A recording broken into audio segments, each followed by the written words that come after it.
अस्सलाम वालेकुम, very good evening to all of you. Dawn News पर इन फोकस के साथ मैं हूं नादिया नकी। 8 फरवरी के इंतखाबात के नताइज के बाद जो सिचुएशन इस वक्त मुल्क में है उसमें आप देख रहे हैं कि सियासी तौर पर दर्जा हरारत कहाँ चला गया। गुज़िश्ता रोज़ कमिश्नर रावलपिंडी का जो इल्ज़ाम उन्होंने आयद किया मुबैना धांधली के हवाले से, उनका यह कहना था कि वो उसमें खुद भी मुलव्वस थे और इसी तरह उन्होंने इस्तीफ़ा दिया। उस पर एक तहकीकाती commission, election commission of Pakistan की जानिब से एक कमेटी जो है वो तश्कील दी गई, जिसका आज जो है वो पहला इजलास भी हुआ। दूसरी जानिब तहरीक इंसाफ से उमर अयूब साहब, जो कि उस जमात के प्राइम मिनिस्टर कैंडिडेट के तौर पर अब सामने आए हैं, उनका यह कहना था कि उनका मुतालबा यह है, यानी तहरीक इंसाफ का, कि इंतखाबी नताइज पर अदालती तहकीकात की जाए। यही वो समझते हैं कि एक वाहिद हल रह गया है। दूसरी जानिब उन्होंने अपने इस पूरे बयान के अंदर जो उन्होंने आज मीडिया से प्रेस कॉन्फ्रेंस की, जिसमें उनके हमरा बैरिस्टर गौहर थे, उनका यह कहना था कि हर तरफ से उनकी सीटें छीनी गई। साथ ही उन्होंने ये भी ऐलान किया कि वो मरकज़ में भी और 2 सूबों में हुकूमतें तहरीक इंसाफ ज़रूर बनाएगी। 180 सीट का उन्होंने जिक्र किया। मुत्तहदा कौमी मूवमेंट के हवाले से भी उन्होंने कहा कि कराची में हमारी तमाम नशिस्तें MQM ने उन नशिस्तों पर डाका डाला है, यानी वो नशिस्तें उनको दे दी गई हैं। इसके अलावा आपने ये भी देखा कि रावलपिंडी के कमिश्नर के बयान के बाद आज पाकिस्तान मुस्लिम लीग नून के सीनियर रहनुमाओं ने भी एक प्रेस कॉन्फ्रेंस की, जिसमें उन्होंने ये इल्ज़ाम आयद किया और उनका यह कहना था कि तहरीक इंसाफ एक मरतबा फिर सोशल मीडिया पर बाहर से बैठकर प्रोपेगेंडा चला रही है। 9 मई का भी फिर एक मरतबा जिक्र हुआ। कुछ रोज़ कबल आपको याद होगा कि निगरान वज़ीर आला पंजाब जनाब मोहसिन नकवी साहब ने भी कहा कि 9 मई की तर्ज पर एक और साजिश जो है वो बुनी जा रही है, उनको सब पता है इस हवाले से, और उन्होंने उस वक्त भी तंबीह की थी। आज की प्रेस कॉन्फ्रेंस में मलिक अहमद खान ने भी, अता तारड़ साहब ने भी, अज़वा बखारी साहिबा ने भी, ये उनका कहना था। ख्वाजा आसिफ का भी बयान आ जाया, जिसमें उनका यह कहना है कि इनका वतीरा है कि जब इलेक्शन के रिजल्ट उनके फेवर में ना हो तो वो धांधली के इल्ज़ामात लगाते हैं। अरसलान खालिद का भी जिक्र किया गया और कहा गया कि रावलपिंडी कमिश्नर के किस तरह से उनके साथ मरासिम थे। बहरहाल उस कमिश्नर के हवाले से ये कहा जा रहा है, जो पाकिस्तान मुस्लिम लीग नून का बयानिया है, कि अव्वल ये कि कमिश्नर का इलेक्शंस में किसी किस्म का कोई ताल्लुक नहीं होता, क्योंकि उसका कोई एक डायरेक्ट लिंक नहीं होता इलेक्शन के इस पूरे अमल में। दूसरी जानिब उनके जहनी तवाज़ुन के ऊपर सवाल गुज़िश्ता रोज़ राना सना भी उठा चुके हैं, और इसके अलावा आमिर मीर साहब जो कि निगरान वज़ीर इत्तलात हैं पंजाब के, वो भी उठा चुके हैं। आज की प्रेस कॉन्फ्रेंस भी आपके सामने है। देखना यह है कि दूसरी जानिब जो हुकूमत साजी के लिए अब तक कोई हतमी जो है वो शक्ल नहीं दी जा सकी पाकिस्तान मुस्लिम लीग नून और पीपल्स पार्टी के दरमियान कल उनकी मुलाकात होने को है। क्या यह हतमी शक्ल दे दी जाएगी या नहीं, इन्हीं सब पर बात करने के लिए हमारे साथ हैं तहरीक इंसाफ के सिंध के सदर हलीम आदिल शेख साहब। Thank you so much for joining us. Sheikh साहब, ये बताइए, आज तो तहरीक इंसाफ ने एक बड़ा मुतालबा कर दिया है कि अदालती तहकीकात जो है वो होनी चाहिए इलेक्शन 2024 में जो नताइज सामने आए हैं, लेकिन नून लीग कहती है आपका वतीरा है, जहां जहां आप जीते हैं उसका जिक्र नहीं, वहां धांधली नहीं हुई। क्या सिर्फ जहां हारे हैं वहां आप धांधली के इल्जाम लगाए जा रहे हैं? देखिए, जो माहौल था इलेक्शन से पहले, क्या हमें कोई धांधली करने के लिए कोई सूरत हाल थी? ना हमारे पास बल्ला, ना हमारे पास किसी किस्म की हमसे एक फस्तायत, आखिर में हमारा टेलीफोन बंद, सब कुछ हुआ हमारे साथ, निशान हमारा ले लिया गया। हमें कौन सपोर्ट कर सकता है? हम तो कहते हैं चले बिस्मिल्लाह, KP से कर ले, KP से स्टार्ट करें, KP के 43 और 47 ऑडिट, वहां से ऑडिट शुरू करें, फिर वापस आ जाए, ऊपर से 5 से नीचे उतरे। हमें इतराज नहीं है। हमारी 180 सीटें थी, 180 सीटें हैं। शहर कराची की हमारी 30 सीटें, हैदराबाद की 2 सीटें, इससे 22 सीटों पे डाका डाला। और इस तरीके से चले, जिसको भी शक है स्टार्ट इसे कर ले, कराची तक आ जाए। हमारी मैंडेट डाका डाला गया, बड़ा भरपूर डाला गया, 2/3 मेजॉरिटी आवाम ने दी और सब दुनिया ने देखा, मीडिया ने चलाया। आखिरी रात को डाका डाला गया, बंद कर दिया गया, सिस्टम बंद कर दिया गया। हम यही कह रहे हैं, अदालती तहकीकात करा लो तो करा लो, हम अपने आप को सरेंडर वॉलंटरी नहीं करते हैं। अच्छा, KP से स्टार्ट कर ले, हमें कोई इतराज नहीं। अच्छा, वहां से स्टार्ट कर ले, आपको एतराज नहीं है। अब ये बताइए, ये बड़ा कंफ्यूजन है। देखिए, आज तो ऐलान दोबारा किया उमर अयूब साहब ने कि हम सेंटर में भी हुकूमत बनाएंगे, पंजाब में भी बनाएंगे और खैबर पख्तूनख्वा में भी बनाएंगे। इससे कबल जो जो लोग इमरान खान साहब से मिलकर आते हैं वो बयान देते हैं, कभी हम सुनते हैं कि ऑपोजिशन में बैठेंगे, कभी सुनते हैं दूसरी जमातों के साथ इल्हाक होगा, फिर कभी किसी जमात का जिक्र आता है। आखिर ये कंफ्यूजन आप लोग कब खत्म करेंगे? क्योंकि बहरहाल 29 तक तो इजलास तलब होगा ना, और अब हुकूमत साजी एक तरफ तो जारी ही है, आपका अभी पता ही नहीं, बयान ही चल रहे हैं सिर्फ।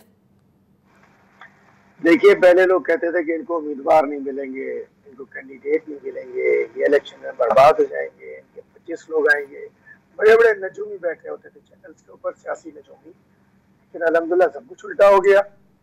अब हम बिल्कुल जायज बात करते हैं कि हमारा मैंडेट हमें दिया जाए तो 2/3 मेजॉरिटी से हुकूमत बनाएंगे, लेकिन हम पीपल्स पार्टी, नून लीग और एनपी के साथ मिलकर कोई हुकूमत नहीं बनाएंगे। और अगर हम अपना मैंडेट को हासिल ना कर सके जब तक, हम अपोजिशन में बैठ जाएंगे। बड़ा वादे सा बयान है हमारा। अच्छा, मेजॉरिटी हमारी है, अवाम ने वोट हमें दिया है, फॉर्म 45 हमारे पास है, हुकूमत हमारी बननी चाहिए। लेकिन अगर ये कोई नहीं होता है तो हम अपोजिशन में बैठेंगे, हमें कोई इनके साथ नहीं बनाएंगे, चोरों के साथ। अच्छा, तो सुन्नी इत्तेहाद काउंसिल का जिक्र आ रहा था, डॉन के ही जराए बता रहे हैं, उनकी खबर है कि सुन्नी इत्तेहाद काउंसिल के साथ आप लोग शायद जम होंगे जो आज़ाद उम्मीदवार हैं, MWM के बजाय Sunni Ittehad council. Is that true? क्या इसके ऊपर हो गया है हतमी फैसला? 90% इसको ट्रू समझिए, लाज़िम बात है ऑफिशियल अनाउंसमेंट जो है वो एक फोरम है हमारा, वहां से हो गया, लेकिन इट्स ट्रू, ऐसा ही है कुछ। जब देखते हैं कि तमाम जगह इससे होती है या मुख्तलिफ जगहों मुख्तलिफ होती है, 100% वर्जन जो है वो हमारा ऑफिशियल स्पोक्स पर्सन आगे देंगे। लेकिन यकीन से हमारी बातचीत चल रही है, हमने तो इनको हमने ज्वाइन करा दी अपने MPS का। लेकिन मैं समझता हूँ कि ये भी एक मेन ऑप्शन है और इस पर हो सकता है। अच्छा, और खैबर पख्तूनख्वा में जो गुज़िश्ता रात से आ रहा है कि जो तहरीक इंसाफ पार्लियामेंटेरियंस हैं, जो परवेज खटक साहब ने जो जमात बनाई थी, वहां पर आप लोग खैबर पख्तूनख्वा में उनके साथ करने जा रहे हैं लाग। देखिए, मैंने आपको बताया ना कि हमसे जुल्म हुआ है, हमसे बल्ला छीना गया, हमसे ज्यादती की गई, हमसे निशान छीना गया, हमसे शनाख्त छीनने की कोशिश की गई, मैंडेट तो फिर भी आ गया। तो ये मुश्किलात है, लेकिन मैं नहीं समझता कि अभी तक ऐसा कोई फैसला हुआ है। इंशाल्लाह शाम तक सारा वादे फैसला आ जाएगा, क्योंकि मेजर नोटिफिकेशन हो गए, 72 आवर्स के अंदर ज्वाइन करना होता है। मैं समझता हूँ कि आज शाम तक वादे कोई फैसला आ जाएगा, नहीं तो कल के दिन में आ जाएगा। अच्छा, एक चीज और बताइएगा हलीमा दिल शेख साहब, कि तमाम जो आजाद उम्मीदवार बैक्ड बाय तहरीक इंसाफ और जो जीते हैं उनके नोटिफिकेशंस इलेक्शन कमीशन ने दे दिए हैं?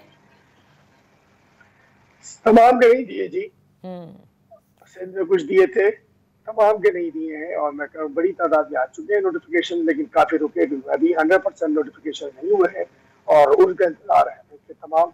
लेकिन हम तो कहते हैं कि हमारे 100% तो 180 सीट्स हैं, हम तो उस वक्त तक समझेंगे कि हमारा नोटिफिकेशन नहीं हुआ, क्योंकि असल जो फॉर्म है दैट इज फॉर्म 45, हमें उसके तहत रिजल्ट चाहिए। तो हम तो उस वक्त तक, जब तक हमारे 180 सीटों का फैसला नहीं होता, हम यही करते रहेंगे, हम जद्दोजहद करते रहेंगे।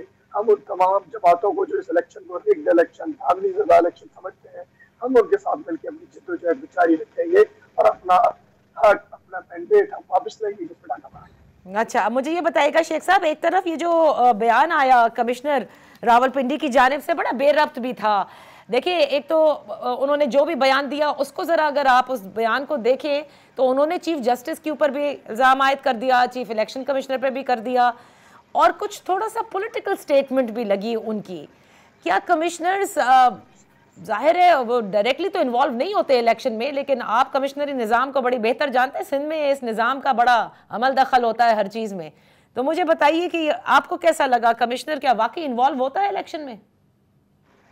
देखिए, अगर ये आरोप जुडिशरी से होते हैं तो कमिश्नर की इन्वॉल्वमेंट ना होती, चूंकि ये आरोप एग्जेक्टिव से थे, डिप्टी कमिश्नर DROs थे, डिप्टी कमिश्नर का इमीडिएट बॉस कमिश्नर होता है हर इलाके का, और DROs DC जब संभालते हैं तो उनके पीछे तमाम सरकारी मुलाजमीन होते हैं। इसका मतलब ये है कि डिवीजन का बॉस कमिश्नर है और इलेक्शन कमीशन या दीगर कोई भी इदारे ने जब अपने DROs तक जाना होता है एडमिनिस्ट्रेटिव इंतजामी तौर पर, उसकी चेन ऑफ कमांड फिर कमिश्नर है।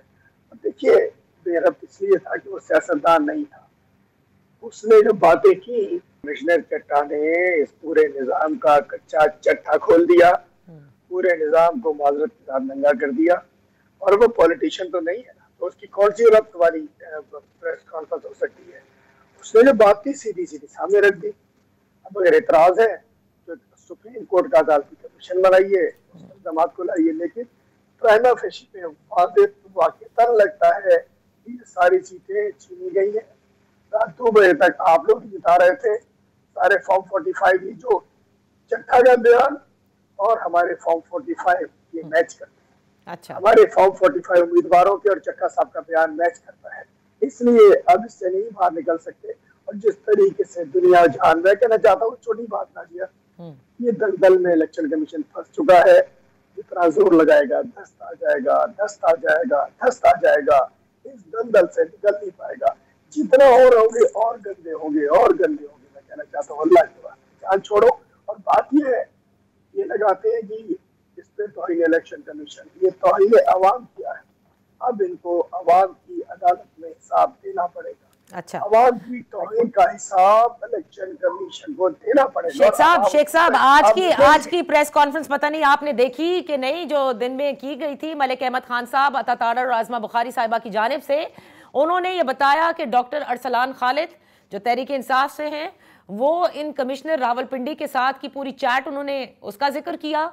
इसके अलावा उन्होंने ये भी कहा कि बाहर से बैठकर आरओज और डीआरओज की तस्वीर तहरीक इंसाफ ये पूरी उनके खिलाफ मुहिम चला रही है। आरओज अवाम के टैक्स पेयर के पैसों से उनको तनख्वाहें मिलती हैं, उन्होंने खादिम होने की बजाय अवाम के वोटों पर डाका डाला है। अगर अवाम को गुस्सा है और वो बताते हैं कि जी चूंकि अगर मैं काम आदमी हूँ, वोटर मेरा वोट चोरी हुआ है, मुझे हक क्या कि मैं पूछूं भाई आरोप साहब मेरा वोट कहाँ चला गया? मैंने तो ठप्पा इस पे लगाया था बैंगन पे, मैंने ढक्का चूस्टे पे लगाया था, मैंने ठप्पा कद्दू पे लगाया था, मैंने चिंटे पे लगाया था, ये शेरगुतरे लगाया था मैंने। क्यों मुझे जवाब दे रही है कौम को? लेकिन ये कौम खुद कर रही है, अवाम खुद कर रहे हैं, और अवाम का तो हक हम ना आप ले सकती है ना मैं ले सकता हूँ। और दूसरी बात, कमिश्नर इसको 2 साल से भी लोग बैठे हैं, 1.5-2 साल से हटा देते ना। अगर अब चलो आता था हर कमिश्नर रावलपिंडी कमिश्नर मुफ्त से ज्यादा पावरफुल होता है, उससे लगते क्यों लगाए रखा है इसको? अगर इनका दिमाग खराब था तो भी क्यों लगाए रखा? अगर पीटीआई का था तो भी क्यों लगाए रखा? जवाब मांगते हैं ना हम। अगर इब्राहिम वो गरीब था तो उसको क्यों लगा के रखा? किस तरह का ऑफिसर? मैं कहना चाहता हूँ पूरी कौम फ्रस्ट्रेशन का शिकार है, पूरी कौम फ्रस्ट्रेशन का शिकार है। और ये अभी एक नहीं बेचारे कितने चट्टे खुलेंगे। अच्छा, तो लेकिन 9 मई का बार बार जिक्र कर रहे हैं, आज भी प्रेस कॉन्फ्रेंस में जिक्र हुआ, उन्होंने कहा जो तर्ज आप लोगों ने 9 मई को किया था कुछ इस तरह का, ये 9 मई की तरह का जो है वो आप ब्यूरोक्रेसी के ऊपर करके दिखा रहे हैं, सिस्टम पे करके दिखा रहे हैं इस वक्त। देखिए 9 मई भी मनसूबा साज नून लीग के अंदर बैठे हैं। हम तो हमेशा से कहते हैं कि 9 मई का भी जुडिशल कमीशन के जरिए तहकीकात कराई जाए, हमेशा से हम कहते हैं। और मैं कहना चाहता हूँ 9 मई के मनसूबा साज ये नून लीग वाले हैं, और इन्होंने प्लान करके कौम के दरमियान, इदारों के दरमियान एक गैप पैदा करने की कोशिश की है, माजराई पैदा करने की कोशिश की है, क्योंकि उसके बेनिफिशरी ये लोग रहे, पंजाब में हो या वफाक में हो। और इसी किस्म के जो गंदे जहन है वो इसी किस्म की बातें सोचते हैं। लेकिन इशू ये है कि कौम ने इनको रद्द कर दिया। एक लाडला जिसको वीर साडा कोड़ी चढ़िया, वीर मेरा कोड़ी चढ़िया, मियाँ साहब कोड़ी चढ़िया, कोड़ी चढ़ते चढ़ते खुद ही चढ़ गया, वो फर्क हो गया। मैं कहना चाहता हूँ कि आप इनसे को अल्लाह का नाम लो, आपको मैंडेट नहीं दिया, जाए आपके वो फ्लैट्स आपका इंतजार कर रहे हैं, जान छोड़े इस कौम की, और जिसको अब आपने मैंडेट दिया उसको आने दे, आज नहीं तो कल बीच में होना है।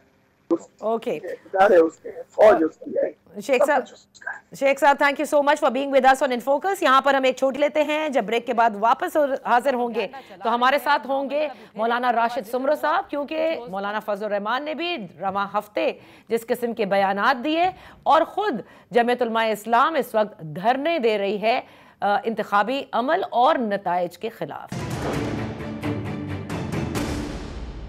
Welcome back. जमीयत उलमा इस्लाम फजल रहमान साहब के बयानात भी रवां हफ्ते आपके सामने हैं, और इसके साथ साथ इंतखाबात के नताइज पर एहतजाज भी उनका जारी है। आज खैरपुर में भी एहतजाज किया जा रहा है, धरना दिया जा रहा है। बात करते हैं अल्लामा राशिद सुमरो साहब से। Thank you so much for joining अस। राशिद साहब ये बताइएगा कि इंतखाबात में जो धांधली के इल्ज़ामात तो आपके हैं, एहतजाज भी आप लोग कर रहे हैं, लेकिन आप कमिश्नर रावलपिंडी के जो गुज़िश्ता रोज़ संगीन इल्ज़ामात बेज़ाब्तगियों में मुलव्वस होने के अपने आप को भी उन्होंने लगाए और दूसरों के ऊपर भी लगाए, उसको आप लोग किस तरह से देखते हैं? क्या ये ज़मीर की आवाज़ थी या फिर किसी के कहने पे उन्होंने ये किया है? सबसे पहले तो आपका बहुत शुक्रिया। जिस तरह आपने फरमाया कि मैं इस वक्त धरने में हूँ, खैरपुर में सिंध पंजाब की तरफ जाने वाली ट्रैफिक मुअत्तल है। सुबह से हम यहाँ बैठे हुए हैं, तो गुज़िश्ता 9 दिन से हमारे धरने जारी हैं। मैं जो कमिश्नर रावलपिंडी ने बयान दिया है, मैं समझता हूँ कि उन्होंने आवाम की आवाज़ सुनकर अपने ज़मीर की आवाज़ कौम के सामने रखी है। और अगर सुप्रीम कोर्ट एक ऐलान कर दे कि आरोज की जान, माल, इज्जत, आबरू, चादर, चार दीवारी के तहफ़्फ़ुज़ को यकीनी बनाया जाएगा, तो इस तरह के 100 से ज़ायद आरोज और डीआरओज बयान हल्फी देने के लिए तैयार हैं। लेकिन वो अपनी जान से डर रहे हैं, उनको अपनी जान की फिक्र है, बच्चों की जान की फिक्र है। अगर उनकी जान का तहफ़्फ़ुज़ की उनको जमानत दे दी जाए तो एक कमिश्नर रावलपिंडी नहीं, आपको कराची से कश्मीर तक पूरे मुल्क में अच्छा, इस तरह के आरोज तो राशिद साहब मुझे ये बताइए कि जिस तरह से आप ये इल्जाम लगा रहे हैं कि आरओज, डीआरओज इन लोगों को या कमिश्नर्स को अपनी जान का, अपनी इज्जत का, अपनी चादर चार दीवारी का जो है वो खतरा है, तो कौन है जो उनको दबाने की कोशिश कर रहा है, अगर आपका ये इल्जाम दुरुस्त है? मेरा ख्याल ये है कि कोई एक नहीं है, मुतअद्दिद लोग हैं। जिस तरह हमारे सिंध के अंदर आप देखें, उनसे काम करवाने वाले भी हैं जिन्होंने उनसे ये काम करवाया है। फिर यहाँ के खवानीन, नवाब और सरदार और वडेरे और जागीरदार जो सब के सब पीपल्स पार्टी में हैं, और जाहिर है कि उनको नौकरियां उन्होंने दी हैं, उनके बच्चों को नौकरियां उन्होंने दी हैं, और वो मोहताज हैं। यहाँ उनकी ट्रांसफर और पोस्टिंग्स उन एमपीएस, एमएनएस की फोनों पर होती हैं। तो मैं समझता हूँ कि उनको एक जगह से थ्रेड नहीं है, मुतअद्दिद जगहों से थ्रेड है। अच्छा। इदारों से भी है, तो यहाँ के 9 मुंतखब जाली एमपीएस और एमएनएस से भी है। अच्छा, मुझे ये बताइएगा राज साहब कि काफी लोगों को ये बात हजम भी नहीं हुई ना कि खैबर पख्तूनख्वा में तहरीक इंसाफ मौलाना फजलुर रहमान साहब के साथ मिलने के लिए, उमर अयूब साहब के लिए वोट मांगने के लिए भी गई, दीगर उमूर पर भी बातचीत हुई। ये यकदम तब जो बदलाव है मौलाना साहब के अंदर तहरीक इंसाफ को लेकर, इसकी असल वजह क्या है? देखें, ये बदलाव तो पीटीआई के अंदर आया है। हम पीटीआई के पास नहीं गए, मौलाना साहब खान साहब से जेल में मिलने के लिए नहीं गए, उमर अयूब साहब के घर तशरीफ नहीं लेके गए, असद कैसर साहब के वो तशरीफ लाए हैं। हमने उनको वेलकम किया है। मेहमान को घर में इज्जत दी जाती है। हमारी किसी की जान के साथ, किसी के जिस्म के साथ कोई इख्तिलाफ नहीं। पीटीआई और खासतौर पर बानी पीटीआई के एक नजरिए के साथ हमारा इख्तिलाफ था और है, और सीरियस इख्तिलाफ था। हम समझते हैं कि इमरान अहमद खान नियाजी साहब का एजेंडा जो है वो पाकिस्तान का एजेंडा नहीं, बैरून का है। होना ये चाहिए था कि 16 साल से जब हम ये बात कर रहे थे, पीटीआई उस वक्त आती, मौलाना साहब को वजाहत देती कि मौलाना साहब आप जो एलिगेशन लगा रहे हैं, जो इल्जाम लगा रहे हैं, ये दुरुस्त नहीं है। अच्छा। लेकिन चलो 16 साल के बाद वो तशरीफ लाए हैं, देर आयत दुरुस्त आयत। मैं उम्मीद करता हूं कि वो खान साहब के नजरिए के हवाले से, हमारे एलिगेशंस के हवाले से वजाहत देंगे। अगर खान साहब की सोच में तब्दीली है, नई सोच के साथ हैं, बैरूनी एजेंडे पे नहीं है, नहीं तो अगर आपका इल्जाम है तो इल्जाम लगाने से पहले किसी के पास सबूत होते हैं तो आप इल्जाम लगाते हैं ना, वरना ऐसे ही है तो फिर तोहमत लगाने वाली बात हो गई। जाहिर है हमने गाली नहीं दी खान साहब की तरह। अच्छा। हमने किसी जलसे में खड़े होकर खान साहब को, हमने एक उनके नजरिए के हवाले से, एजेंडे के हवाले से 16 साल से बात की। वो सिर्फ हमने नहीं की, हकीम सईद साहब ने भी की, जनरल हमीद गुल साहब ने भी की, डॉक्टर असरार अहमद खान ने भी की। अच्छा, तो अब आप लोग कौन कौन से उमूर पर सेम पेज पर हैं ये बताइए ना, क्योंकि मुलाकात भी हुई, जाहिर है बातचीत भी है, तो किन उमूर पर आप और तहरीक इंसाफ सेम पेज पर हैं? अभी तक किसी भी चीज पे सेम पेज पे नहीं है। वो तशरीफ लाए, वोट मांगा। हमारी जमात का फैसला यह है कि वजीर आजम के इलेक्शन के लिए हम किसी को वोट नहीं देंगे। बाकी आगे की सूरत हाल जाहिर है, मुशावरत जारी है, मुशावरत करके उसमें आगे की चीजें हम कौम के सामने भी रखेंगे, पीटीआई के सामने। यानी आप लोगों का ये उसूली फैसला है कि ना शहबाज शरीफ को, और अगर नवाज शरीफ, वैसे तो शहबाज शरीफ ही कैंडिडेट उन्होंने अनाउंस किए हैं, लेकिन नवाज शरीफ होते तो भी, पीपल्स पार्टी से होता तो भी, किसी को आपने नहीं देना वोट? जी ये हमारा उसूली फैसला है, बल्कि इससे एक हाथ आगे हमारी मरकजी मजलिस आमला ने अपनी जनरल कौंसिल को सिफारिश की है कि वो ये फैसला करें कि आइंदा हमने पार्लिमानी सियासत नहीं करनी है, हम पार्लिमानी सियासत से दस्तबरदार होने की तरफ जा रहे हैं। उस हवाले से जनरल काउंसिल का इजलास बुलाया गया है। जिस दिन जनरल काउंसिल ने यह फैसला कर लिया कि अब जमीयत उलमा इस्लाम पाकिस्तान में पार्लिमानी सियासत नहीं करेगी, उस दिन हम असेंबलियों से इस्तीफे देकर बाहर आ जाएंगे। ये तो बहुत बड़ी खबर है जो आप दे रहे हैं मौलाना साहब, लेकिन ये भी बताएं कि अभी तो क्योंकि आप पार्लिमानी सियासत का हिस्सा हैं, क्या मौलाना फजलुर रहमान साहब ने ये उसूली फैसला कर लिया है कि 2024 एंड ऑनवर्ड जो अगले 5 साल हैं उसमें आप लोग ऑपोजिशन में बैठेंगे? जी ये मौलाना फजलुर रहमान साहब का फैसला नहीं है, ये जमात का मरकजी मजलिस आमला का इस्लामाबाद में 2 दिन इजलास हुआ, उस इजलास का फैसला है, जमात का फैसला है कि हम अपोजिशन में बैठेंगे। अच्छा फिर ये बता दीजिए कि मौलाना साहब के देरीना दोस्तों में शुमार होता है नवाज शरीफ साहब का, मुलाकातें पीटीएम के सरबराह रह चुके, जरदारी साहब से भी एक अदब का एक दोस्ती का ताल्लुक, यकदम इन दोनों ने ऐसा क्या किया कि मौलाना साहब ने रवा हफ्ते जो बयानात दिए उससे समझ में आया कि वो उनके खिलाफ ही बात कर रहे हैं? नोटों का भी जिक्र हुआ, नवाज शरीफ का भी जिक्र हुआ। हमारा न इख्तिलाफ इस मामले में पीटीआई से है, न पीएमएलएन से है, न पीपल्स पार्टी से है, न एमक्यूएम से है। इस हवाले से हमारी शिकायत इलेक्शन कमीशन से है, पाकिस्तान की इस्टेब्लिशमेंट से है, सुप्रीम कोर्ट से है। नोट किससे लिए गए, क्यों लिए गए, कहाँ लिए गए, ये सवाल नहीं है। सवाल ये है कि किसने लिए हैं। जिसने नोट लिए हैं वो कौम का मुजरिम है, वो हमारा मुजरिम है, वो हमारे मैंडेट का मुजरिम है। नहीं, लेकिन नवाज शरीफ साहब के भाई हैं शहबाज शरीफ साहब, आप लोग ने पूरी पीडीएम की हुकूमत चलाई है, तो अब ऐसी क्या वजह है कि उनके साथ आप लोग मिलना नहीं चाहते इस पूरे अमल में, जो कि अब जाहिर है कि आप लोग तो पहले ये कहते नहीं थकते थे कि मुल्क में इस्तेहकाम लेकर आना है, माशी चैलेंजेस हैं, अब ऐसा क्या हो गया कि आप साथ नहीं दे रहे पीपल्स पार्टी का भी और पीएमएलएन का भी? हमारे पास नवाज शरीफ साहब के लिए बहुत इज्जत है, शहबाज शरीफ साहब के लिए बहुत एहतराम है। वो मौलाना साहब के घर तशरीफ लाए, बड़ी खुशगवार माहौल में मुलाकात हुई, चाय हुई, लतीफे हुए, गपशप हुई, हंसी मजाक हुई। लेकिन हमारे पास इन्होंने छोड़ा क्या है?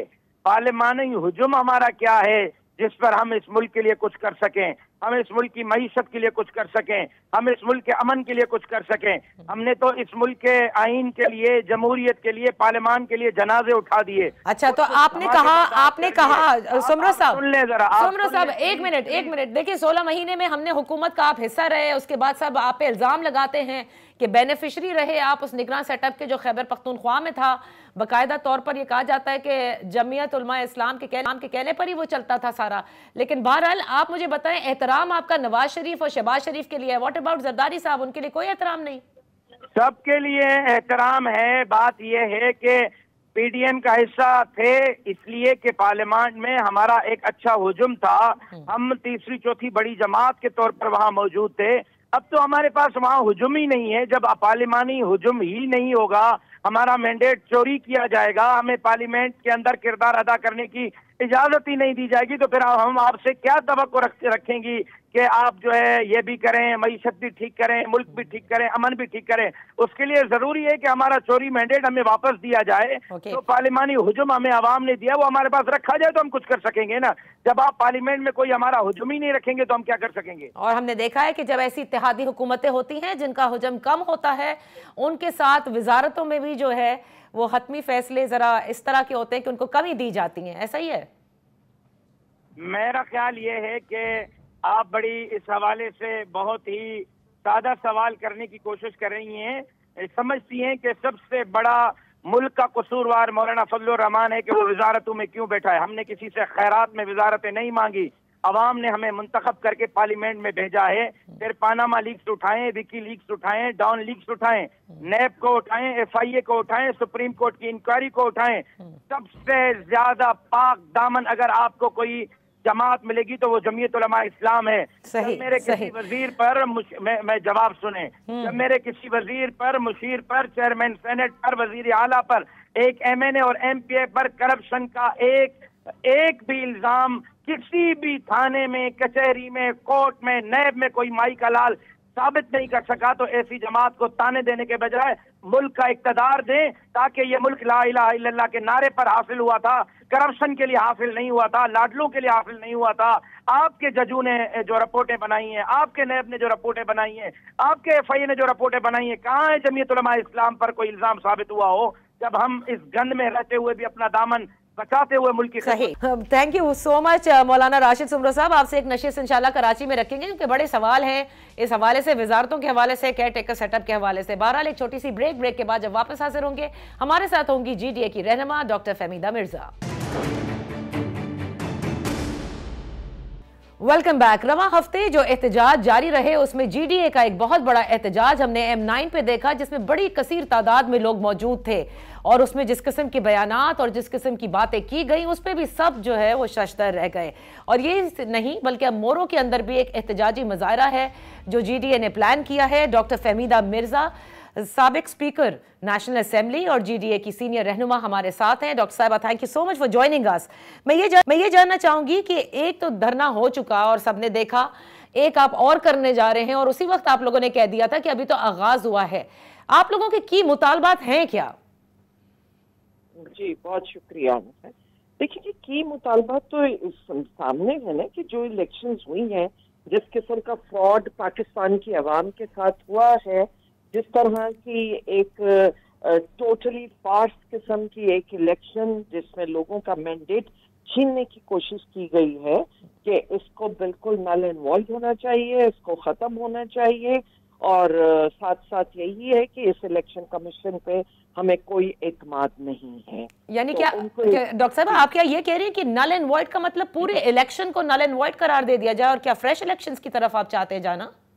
जी बिल्कुल, क्योंकि आप पूरी इलेक्शन का पूरा मुल्क उसकी वजह से जल रहा है, पूरा मुल्क एक क्योस में आया हुआ है। सारी पॉलिटिकल पार्टीज को कह रही हैं कि रिगिंग हुई है और जीतने वाला मान नहीं रहा कि वो जीता है, हारने वाला नहीं मान रहा, तो मतलब सारी उंगलियां उठ रही हैं इदारों की तरफ, जो कि अच्छी बात नहीं है निशानी।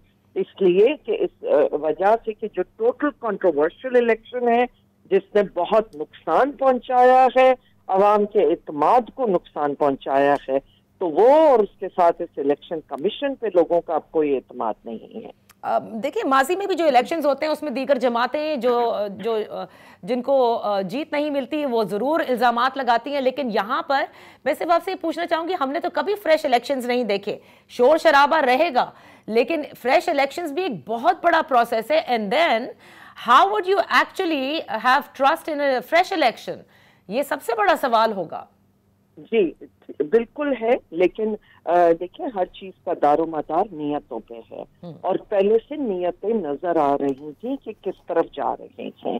और अगर आपका एक कॉन्स्टिट्यूशन है जिसके बार बार अपने उठा के कॉन्स्टिट्यूशन का जिक्र किया जाता है, तो उसने मुल्क में एक पार्लियामेंट्री डेमोक्रेसी के लिए, स्टेबिलिटी के लिए उसमें मेंशन है वो आर्टिकल्स जिसके तहत इलेक्शन होनी चाहिए थी।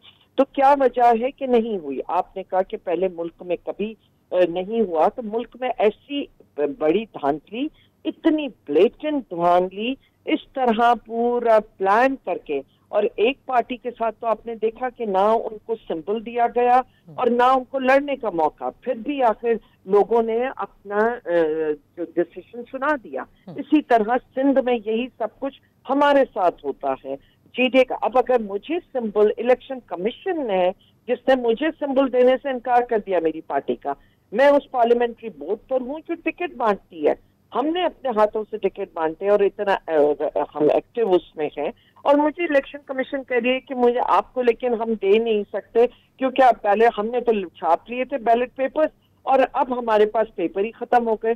It's a joke with the people of Badin. क्या बल्कि मैं समझती हूँ जिसके साथ ये हुआ एक बहुत बड़ा भोंडा मजाक किया गया है। अच्छा। और जिसकी सजा बिल्कुल इलेक्शन कमीशन को मिलनी चाहिए जिन्होंने अवाम का मैंडेट चुराया है। तो इस वक्त जो लीगल रिकॉर्स होता है इलेक्शन के बाद कि अगर आपके तहफ़्फ़ुज़ात हैं इलेक्शन के नताइज पर तो आप इलेक्शन कमीशन, ट्राइब्यूनल्स इनमें जाते हैं, क्या GDA ने तय किया है कि they are not going to use those channels?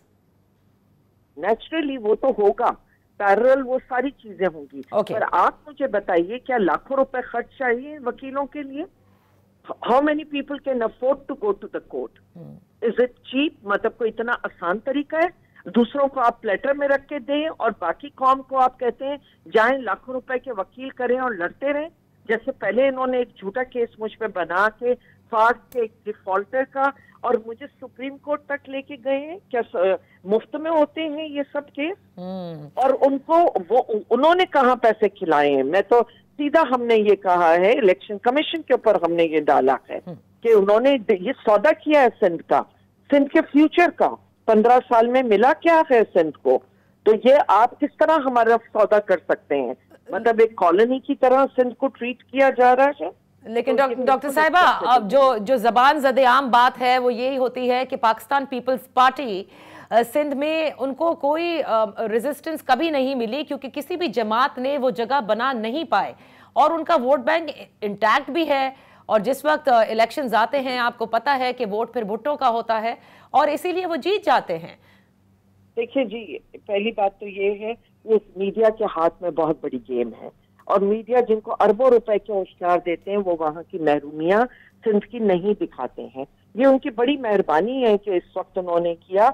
और आप लोग प्लीज जाइए सिंध के कोने कोने और एक एक बच्चे के सिर्फ सुने कि वो क्या कहना चाहते हैं। किसने कहा कि अभी वो देखिए, सब जानते हैं कि भुट्टो और बेनजीर साहिबा चली गई, अब उनके नाम को इन्होंने सिर्फ एक्सप्लॉइट किया है। उनको भी अजियत होती होगी कि जितना ये लोगों को और उनके नामों को एक्सप्लॉइट करते हैं। एक भी चीज निकालते हैं वो कि बेनजीर के नाम से, शहीद बीबी के नाम से, और फिर उसमें इतनी करप्शन करते हैं कि क्या अच्छा भला कि उनको किसी चीज अजियत ही दे रहे होते हैं। तो ये बातें कहना कि लोग जानते हैं कि अब वो ना वो सिर्फ नाम उनके इस्तेमाल होते हैं, ना उनकी पॉलिसीज हैं, ना उनके साथी अब इनके साथ हैं। डॉक्टर साहिबा, वैसे एक चीज मैं प्लीज बताना चाहूंगी आपको कि वैसे अंदरूनी सिंध के हालात हम सब खुद भी गए हैं, मैं खुद पर्सनली भी बहुत जगहों पे हमेशा गई हूँ और हमें मालूम है कि किस तरह के हालात और मीडिया पे दिखाए जाते हैं। Coming to the last question, बता दीजिए जी बता दीजिए ना कि फिर क्या अगर जब भी हुकूमत में लोग होती है, कोई पार्टी होती है, तो उसका ग्राफ नीचे जाता है। तो इन्होंने 0/0 इनकी वो नेगेटिव में इनकी परफॉर्मेंस, और इनका वोट बैंक बढ़ेगा क्या? अच्छा डॉक्टर साहब, एक आखिरी सवाल तो बताया ना, पीर पगाड़ा साहब ने भी बड़ी स्टार्क रेवलेशंस की। उनका ये कहना था कि इलेक्शन का जो नतीजा है कुछ माह पहले ही बन गया था, और उन्होंने पूरा एक वो नरेशन भी उस वक्त दी थी और कहा था कि उनसे कहा गया था कि जीडीए को ख़त्म करें, और एमक्यूएम के आगे 15+ लिखा हुआ है, जीडीए के आगे 0 लिखा हुआ है। ये माजरा क्या है? किसने नताइज ऑलरेडी मुरतब किए हुए थे इलेक्शन से पहले ही? देखिए, ये बिल्कुल इंक्वायरी होनी चाहिए और इलेक्शन कमीशन की होनी चाहिए, क्योंकि आखिर उन्होंने जो भी बात कही एक कोई इंफॉर्मेशन पे की, और जिस तरह की बातें लोगों ने आके उनसे की हैं। अब वो कौन थे, क्या वो थी, जितना उनको बताना था उन्होंने बता दिया है। और ना सिर्फ ये कोई ऐसी बात तो नहीं है कि जो सिर्फ हमारे तक महदूद है, ये तो पूरे पाकिस्तान में यही हुआ है। कौन सी डिफरेंट चीज है? आज देख लेना कमिश्नर साहब क्या कह रहे हैं, पिंडी के कमिश्नर। सही सही जी, लेकिन बात ये है, nobody talks about the elephant in the room doctor साहिबा। सब ये कहते हैं कि हमें बताया गया, हमें कहा गया, कोई नहीं बताता कि कौन है वो जो ये सब बता रहा था। बिल्कुल बताते हैं, बिल्कुल कहा जाता है। और इस दफा तो जो चीज हुई है कि बच्चे बच्चे की जुबान पे है। जाइए और जाके आप बच्चों से भी अगर मुल्क के पूछ लेंगे ना कि कौन है, तो आपको वो बताएंगे। सही। Thank you so much doctor Fahmida Mirza for being with focus. यहाँ पर एक छोटी सी ब्रेक लेते हैं। ब्रेक के बाद हम जरा तज्जिया करवाएंगे अतहर काज़मी साहब से, अब जो माहौल है क्या कुछ होने को है। Welcome back. प्रोग्राम के इस आखिरी हिस्से में हमारे साथ सीनियर तज्जिया निगार सहाफ़ी अतहर काज़मी साहब हैं, जिनसे ज़रा जानेंगे कि ये जो माहौल इस वक्त तब्दील हो गया। Thank you so much for joining अस अतहर।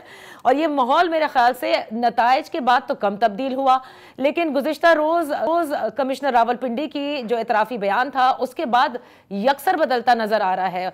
और हम देख रहे हैं कि कभी ये बताया जा रहा है कि उनके मरासिम किसके साथ थे, कभी ये बताया जा रहा है आज जिस तरह से प्रेस कॉन्फ्रेंसेज हुई कि 9 मई का तर्ज पर एक और 9 मई की जो है ये प्लानिंग है। कभी हमें ये भी बताया जा रहा है कि कमिश्नर का कोई अमल दखल नहीं होता, ज़हनी तवाज़ुन पर भी सवालात उठाए गए। क्या खबरें हैं, ये कहाँ से आए अचानक से और कहाँ गायब हो गए हैं?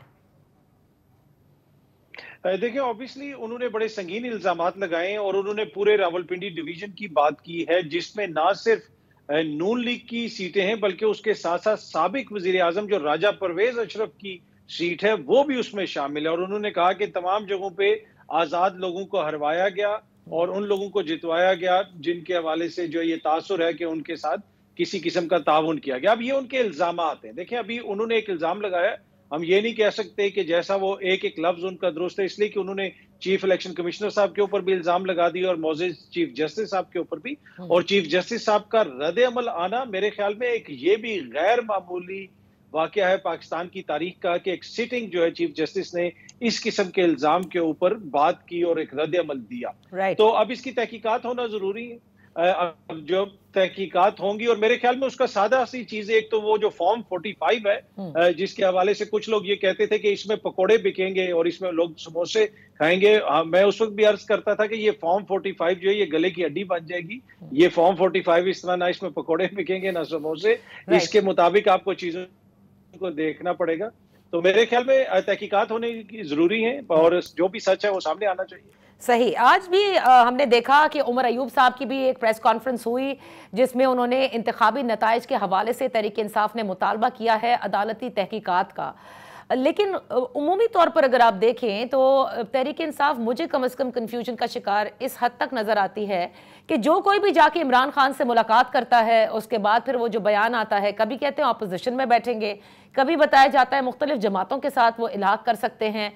तो क्या तहरीक इंसाफ के अंदरूने खाना अभी भी कोई मसला चल रहा है या फिर ये लीडरशिप का फुकदान नजर आ रहा है आपको?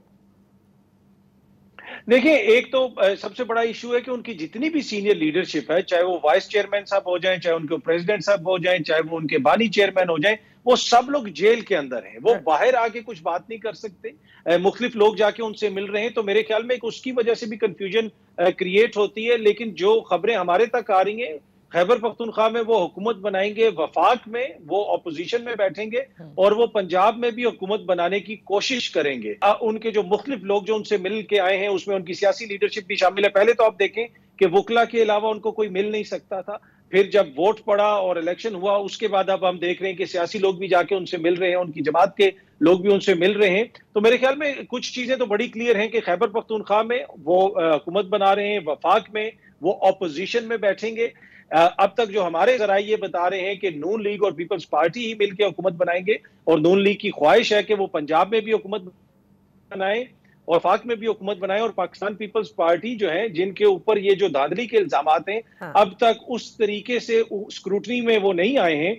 पर जीडीए का जो एहतजाज हो रहा है और जो राजा परवेज अशरफ साहब की अपनी सीट है, जो कमिश्नर साहब ने सीनियर सहाफी जावेद चौधरी साहब को बताया कि वो सीट भी उसमें शामिल है, मेरे ख्याल में उसके बाद पाकिस्तान पीपल्स पार्टी की भी कोशिश होगी कि जल्दी जल्दी हुकूमत बन जाए और चीजों को आगे बढ़ाया जाए। अच्छा, जो हमारे डॉन के जो जराए हैं उन्होंने ये बताया है कि पाकिस्तान पीपल्स पार्टी वो सब नहीं कर रही जैसा कि वो शो कर रही है, यानी वो वफाकी हुकूमत का भी हिस्सा बनेगी और इसके एवज जो है वो पंजाब में 2 से 3 वजारतें जो है वो उनको चाहिए। आपके पास भी कुछ इसी किस्म की खबरें? इसमें कोई शक नहीं कि ये जो अगली हुकूमत आने जा रही है और जो हुकूमत बनाने की कोशिश की जा रही है, ये पाकिस्तान पीपल्स पार्टी की और नून लीग की मुश्तरका एक हुकूमत है। हाँ, वो कोशिश ये है कि जनाब उतना हम बोझ ना लें जिस तरह हमने पीडीएम की हुकूमत के बाद देखा कि पाकिस्तान पीपल्स पार्टी अपने आप को एक तरह से उससे अलहदा करती रही। पर ये खबरें हैं कि ये मिलकर हुकूमत बनाएगी और वाज़ेह नजर आ रहा है कि ये मिलकर हुकूमत बना। तो इसमें मौलाना फजलुर रहमान साहब यकायक कैसे बाहर हो गए? और मौलाना फजलुर रहमान जो कि पीडीएम के सरबराह भी रह चुके और इनके आपस के ताल्लुकात भी थे, वो क्यों इतने नाराज हुए कि इस हफ्ते, यानी ये जो पूरा रवा हफ्ता गुजरा है, इसमें जिस किस्म के उनके बयानात वोट ऑफ नो कॉन्फिडेंस के हवाले से हों, जरदारी साहब के हवाले से हों या नवाज शरीफ साहब के हवाले से हों, वो मौलाना फजलुर रहमान से मुताबिकत नहीं रखते? अथर देखिए, एक तो मौलाना साहब पीडीएम के सरबराह थे। अगर पीडीएम ने कोई डील की या किसी डील के नतीजे में किसी की हुकूमत गिराई तो उसमें मौलाना साहब का भी उतना ही किरदार था। और फिर वो जो हुकूमत थी उसमें मौलाना के अपने साहिबजादे एक बड़ी इंपॉर्टेंट मिनिस्ट्री के ऊपर रहे। उस हुकूमत के दौरान आप देख लें कि मौलाना के कितने एमएलए थे और मौलाना के पास कितनी वजारतें थी और मौलाना के कौन सा बंदा किस किस आईनी ओहदे के ऊपर लगा हुआ था। तो मौलाना अपने आप को उससे अलहदा नहीं कर सकते। लेकिन यहाँ पे ये है कि देखें, जिस तरह बिलावल साहब ने एकदम से आके कह दिया कि आसिफ जरदारी साहब सदर होंगे, मेरे ख्याल में जो हमारे जराए में बताते हैं कि उसको मौलाना ने पसंद नहीं किया। फिर चौधरी शुजात साहब, जरदारी साहब और शहबाज शरीफ साहब, इन सारे मोअज़्ज़िज़ लीडरान ने बैठ के कुछ बातें भी की, वहां से भी मौलाना मिसिंग थे। तो मेरे ख्याल में मौलाना को लग रहा है कि ये सारे अमल में मुझे बाहर रखने की कोशिश की जा रही है, इस वजह से वो एक सख्त जो है मौकिफ लिए हुए हैं। लेकिन मौलाना का मौकिफ अक्सर जो है वो काफी सख्ती से शुरू होता है। अब जो इम्पोर्टेंट चीज है नादिया, कि वो खत्म कहाँ पे होगा, सेटल कहाँ पे होगा, वो ज्यादा इम्पोर्टेंट। अच्छा, हमारे जरा ये बता रहे हैं कि मौलाना साहब जो हैं वो अपने बेटे की सीट के हवाले से काफी नाराज हैं, और वो चीज़ जो है वो सबसे ज़्यादा उनके इस जज्बातियत का जो है वजह बनी है। खैर बहरहाल ये तो अब वक्त ही बताएगा, जैसे आपने कहा कि वो किस चीज़ के ऊपर सेटल होते हैं। लेकिन दूसरी जानिब जो ये खबरें आ रही हैं कि खैबर पख्तूनख्वा में, जैसे आपने तहरीक इंसाफ का जिक्र किया कि जाहिर है उन्होंने ही बनानी है हुकूमत, पीटीआई पार्लियामेंटेरियंस के साथ शमूलियत, ये यकायक क्या हुआ? क्योंकि ये जमातें जिस तरह से बनी, आप और मैं जानते हैं, ये ऑर्गेनिक नहीं थी। जी बिल्कुल, देखें इसमें जमात के अंदर भी कंफ्यूजन है। आज मेरी रऊफ हसन साहब से बात हुई, जो पाकिस्तान तहरीक इंसाफ के मरकजी तर्जुमान हैं, उनके इंपॉर्टेंट लीडर हैं। उन्होंने कहा कि मुझे इस हवाले से कुछ पता नहीं, हो सकता है खैबर पख्तूनख्वा के अंदर कुछ इस हवाले से जोड़ तोड़ हो रही हो। इसी तरह खैबर पख्तूनख्वा के एक इंपॉर्टेंट पाकिस्तान तहरीक इंसाफ के लीडर से मेरी आपसे कुछ देर पहले टेलीफोन पे बात हुई और उनसे मैंने पूछा, तो उन्होंने कहा कि अभी कोई चीजें हतमी नहीं है। लेकिन उन्होंने एक चीज कंफर्म की कि जिस वक्त जब हम इलेक्शंस जीते थे, उसके फौरन बाद खटक साहब ने पैगाम भेजा था कि मेरी जमात आपके लिए हाजिर है, हम माजी में इकट्ठे काम कर चुके हैं, जिस तरह के हालात थे वो आपके सामने हैं, तो हम आपके साथ चलने के लिए तैयार हैं। लेकिन पाकिस्तान तहरीक इंसाफ का वोटर सपोर्टर जो है, क्या वो इसको मानेगा? मेरे ख्याल में ये तो मैंडेट की तौहीन होगी अगर ये पाकिस्तान तहरीक इंसाफ जो है, पाकिस्तान तहरीक इंसाफ पार्लियामेंटेरियंस के साथ जाएं, वो लोग जो इनको छोड़ के गए। तो ये दोनों तरफ से मेरे ख्याल में ये कोई सियासत का खूबसूरत चेहरा नहीं होगा अगर ये इत्तेहाद होता है। बहुत बहुत शुक्रिया अतर काज़मी साहब फॉर बीइंग इन फोकस। इसी के साथ प्रोग्राम का वक्त खत्म होता है, इंशाल्लाह फिर आपकी खिदमत में हाजिर होंगे। अब ऑल आइज ऑन मंडे, क्योंकि मंडे को देखना है कि क्या फैसला आता है उस तहकीकाती कमेटी का जिसने कमिश्नर रावलपिंडी के इल्जामात पर तहकीकात करनी है, जिसका आज भी एक इजलास हुआ है। That's all for today. Allah Hafiz.